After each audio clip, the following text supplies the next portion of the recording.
राज्यसभा में 267 नियम के तहत ये भेजा गया कि हमें चर्चा करनी है, और आज लगातार राज्यसभा हो लोकसभा हो इसी पे लेकर हंगामा हो रहा है। और अब 2 बजे तक के लिए अपर हाउस लोअर हाउस दोनों ही स्थगित हो गया।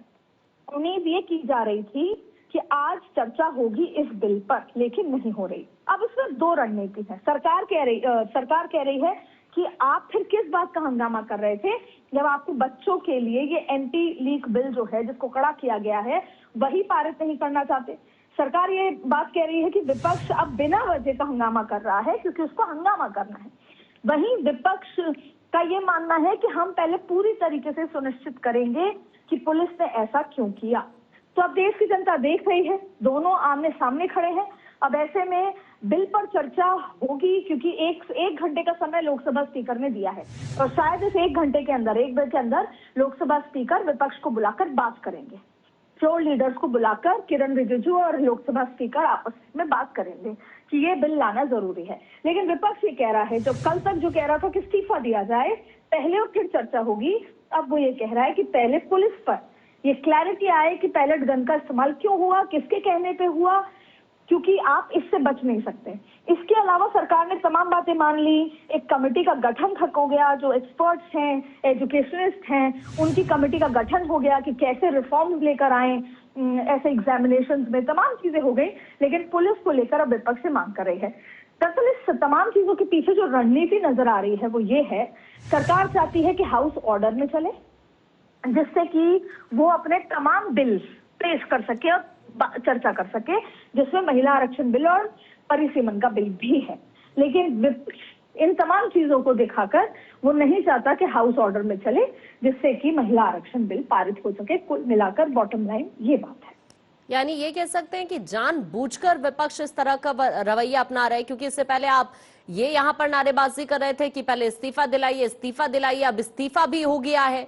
फिर छात्रों के भविष्य को देखते हुए कड़े कदम भी उठाए जा रहे हैं, बिल पेश कर दिया गया है। अब कहीं वही बात तो नहीं है ना कि अब आपके पास कोई ठोस आधार नहीं है तो आप जानबूझकर इस तरह की चीजें क्रिएट कर रहे हैं। एक तरफ छात्रों के भविष्य की बात करते हैं, दूसरी तरफ इस तरह से भी तो छात्रों का भविष्य कुर्बान हो रहा है ना। देखिए, दोनों बातें हैं। सबसे पहले तो विपक्ष अपनी बड़ी जीत मानता है इसमें, और कि उसने धर्मेंद्र प्रधान का इस्तीफा दिला दिया पहली बार 12 साल में। लेकिन जो आपका मूल सवाल है उसमें रणनीति का फर्क है। विपक्ष जनता को तो ये दिखाना चाहता है कि हम जो पुलिस ने आप पे बर्बरता अपनाई है उस पे जवाबदेही मांग रहे हैं, लेकिन और सरकार ने जनता को ये बताया कि आपने जो कहा हमने वो कर दिया। लेकिन दोनों के पीछे की रणनीति केवल एक है, और वो रणनीति है महिला आरक्षण बिल सरकार पास कराना चाहती है या दूसरे बिल पास कराना चाहती है, और विपक्ष उसको रोकना चाहता है। विपक्ष की रणनीति तो है कि 13 अगस्त तक हाउस नहीं चले, क्योंकि जैसे ही पैलेट गन पर बात हो जाएगी, जैसे ही इसको लेकर बाई चांस आप मान लीजिए 3 पुलिस वालों को सस्पेंड कर दिया जाएगा या हटा दिया जाएगा, तो फिर विपक्ष कहेगी कि राम मंदिर पर चर्चा करते हैं। तो विपक्ष की रणनीति इस बार हाउस ना चलने देने की है, जिससे कि डिलिमिटेशन बिल इस सत्र में ना आए। बिल्कुल अदिति, आपका अभी के लिए बहुत शुक्रिया।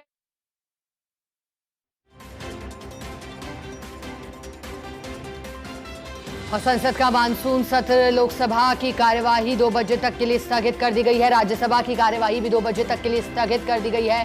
पेपर लीक से जुड़ा बिल पेश कर दिया गया है। हंगामा लगातार जारी है और हंगामे के चलते कार्यवाही को स्थगित किया गया है। एंटी पेपर लीक, जिसमें सजा और जुर्माना दोनों कड़ा करने की बात है, लेकिन अब हंगामा जोरदार।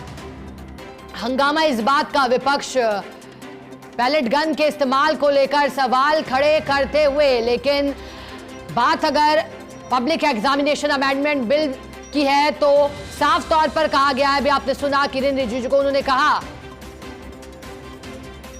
कि इस बिल का मकसद यही है कि पेपर लीक को लेकर के कानून कड़े किए जाएं, लेकिन जरूरी है छात्रहित में चर्चा।